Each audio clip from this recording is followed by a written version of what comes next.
This is going to be a short video about who are my favorite offensive basketball players of all time. And it's short because I haven't reviewed, I need to look at a list and review it, but I'm going to just do it off my head because of time, but I wanted to put it down, but at least get this started, and I'll do a second video on it, maybe a shorter or longer one once I get it done. It could be longer explaining why each player. But who are my favorite ones that just come to mind offhand? And I'm not going to start with PG, I'm going to start with who comes to my mind first, point guard. I'm not going to start with point guard, because I'm not sure about that one, but I like Kevin Durant. Kevin Durant is my offensive player, one of my favorite offensive players. It stands out, and he's at small forward usually. He can play power forward. He could probably play shooting guard even.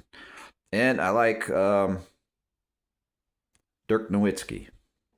He can play center or power forward. All right. The difference between Dirk and Kevin Durant. Kevin Durant's a formidable defensive player. Dirk is debatable. He made it work. He won some championships. So he may be underrated on defense, but he's not a strong defensive player. Kevin Durant was a pretty strong defensive player before hurting his Achilles tendon, but I've never heard that he's a bad defensive player since or anything. So he's tall enough and quick enough to be pretty good. I don't know what his lateral quickness is. I haven't studied all that. So Kevin Durant, Dirk Nowitzki, our favorite. Larry Bird comes to mind. Of course, Michael Jordan comes to mind. I'm just fishing here, but I won't say he's my favorite offensive player. My favorite might be Kevin Durant and Dirk Nowitzki. And because when I think of Jordan, I still don't like people who are considered somewhat of ball hogs. I think Jordan, when you ball hog it, that's a gamble. You're putting the whole team on your back. That's a gamble. I think Jordan won the gamble. I think so. I dislike Jordan. They gambled and put the whole team on his back pretty much for scoring, depended on him for most of the scoring.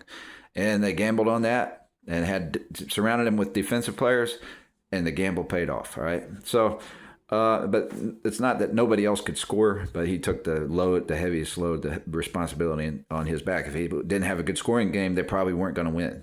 So that's a gamble. All right. So I like. I could say Wilt Chamberlain, but I'm trying to think of somebody else. I like Nikola Jokic. He's definitely a very good offensive player.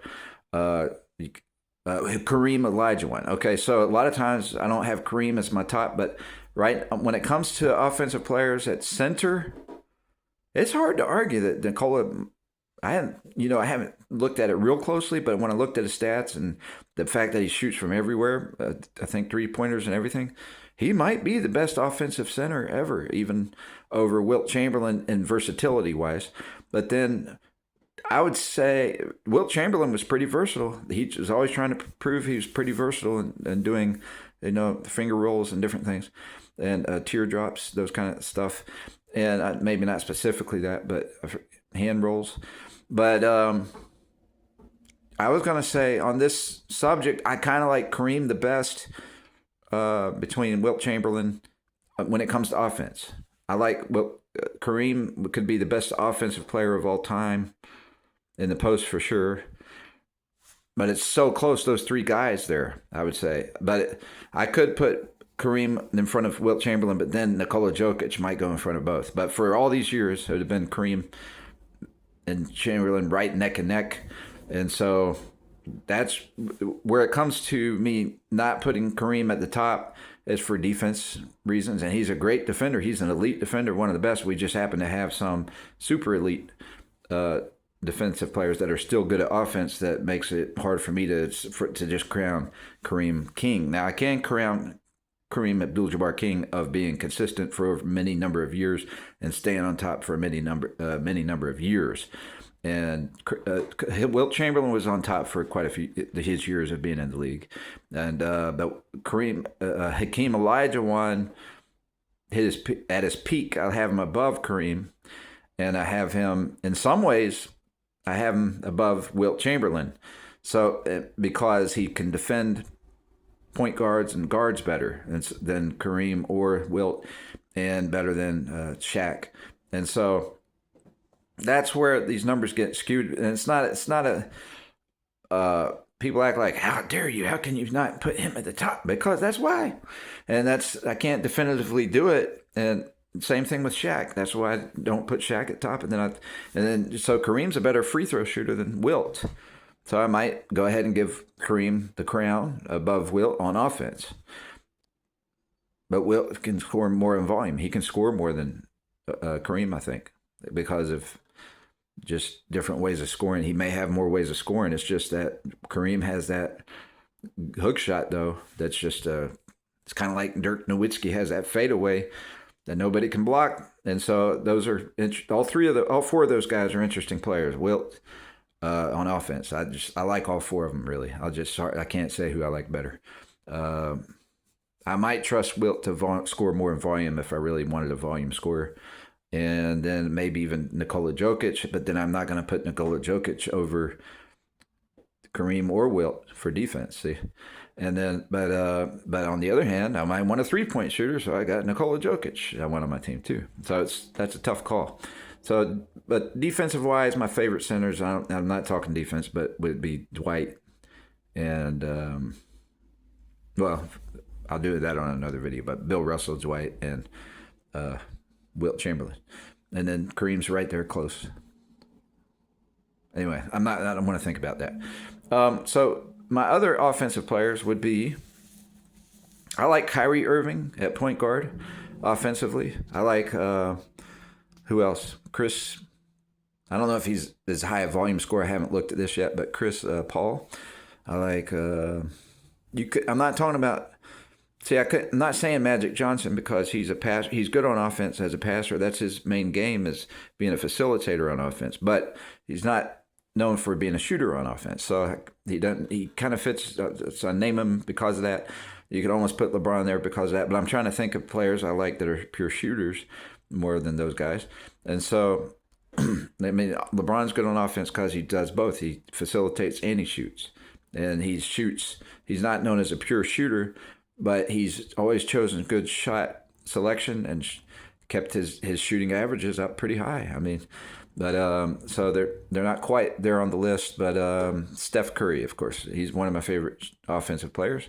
And then you got let's see, Dominique Wilkins, right? So people think of him as a dunker, but he had a pretty good shooting percentage. He's not this up there with Kevin Durant and those guys, but he still stands out as a scorer. And then technically, Charles Barkley's a pretty good scorer.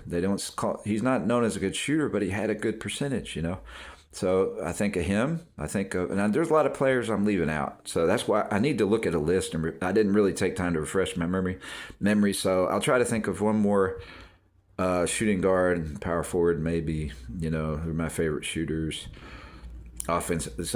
I'd said offensive players, not just shooters. So, but I was thinking mostly shooters. I'd have to say, one that was Mo Williams. That was on the Cleveland Cavalier team, He was on there with LeBron, and he was a good shooter, but defense was his issue. But sometimes you don't have to have the best defensive player at shooting guard. I do prefer defensive players, though, like Gary Payton, But, so, shooters, I don't think of too many. I liked Reggie Miller, his shooting abilities. And I like, of course, Ray Allen, and I like, who else? There's not too many that just come straight to my mind on that. But I guess, was it George Gervin? Some of the ones was Walt Frazier, maybe. I don't remember who's the top shooters back then.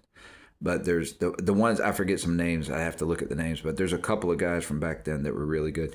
And before I go, just while I'm thinking about it, I just realized how good John Havlicek was. Havlicek, or however you pronounce it. He used to play with Bill Russell.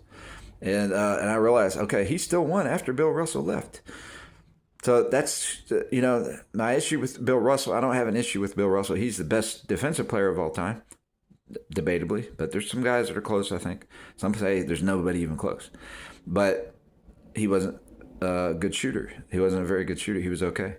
But, so that's where I don't put him at the top. But I'm thinking, and people are saying, how can you not do it when he's won all these championships? And now I realize, I've seen it before, but I forgot. John Havlicek won even without Bill Russell. All right. So how can I rank Bill Russell at the top of all time if John Havlicek was one of the main reasons he was winning. So I don't know if he was with him his whole career. I got to look at that at some point. And but you had Bob Cousy, John Havlicek. He had good players, and so the fact that he doesn't have as good a shooting percentage on offense, I can't rank him with Wilt Chamberlain and Kareem Abdul-Jabbar, and that's why I don't, because he was good on defense, but Kareem was good on defense and offense. So Kareem's one of the best offensive players. He's known for his offense, but he's still really among the best defensive players of all time. So when I don't put Kareem at the top, it's because I got Hakeem Olajuwon there and I got Wilt Chamberlain there. It's not because I've got Kareem Abdul-Jabbar knocked way down the list. I got Kareem Abdul-Jabbar over Shaquille O'Neal. Sorry, Shaq, but that's because he's got both defense and offense and durability and a wider range of offense than Shaq does. So it's debatable because Shaq's such a power player, a dominant player. I could be wrong about that, but I just would gamble. I'd put my gamble if I was picking a player on the guy who can do more shooting outside and inside, right? And who is a steady defender. Where Shaq's a good defender, he wasn't as steady, I would say, as Kareem. And so that's where I'll do that. And then you got Dwight Howard. So is it Dwight? Do I want Dwight or Shaq? Sometimes I want Dwight because he can cover guards. Shaq doesn't cover guards. He can switch defenders and then play by Tim Duncan real good. Tim Duncan's good. See, I could argue that Tim Duncan, who's better, Tim Duncan or Kareem Abdul-Jabbar? That's a tough one. Think about that. So Tim Duncan's pretty good on offense and defense. Anyway, so that's all I'm going to list for now. Some other time, I give you a little analysis, and that show you at least why I come up with my final list after I study, look at a list of players, and make sure I don't forget somebody. I still might not have time to remember everybody, but I want to get the primary list of best players for offense, and from my standpoint, from my view. All right.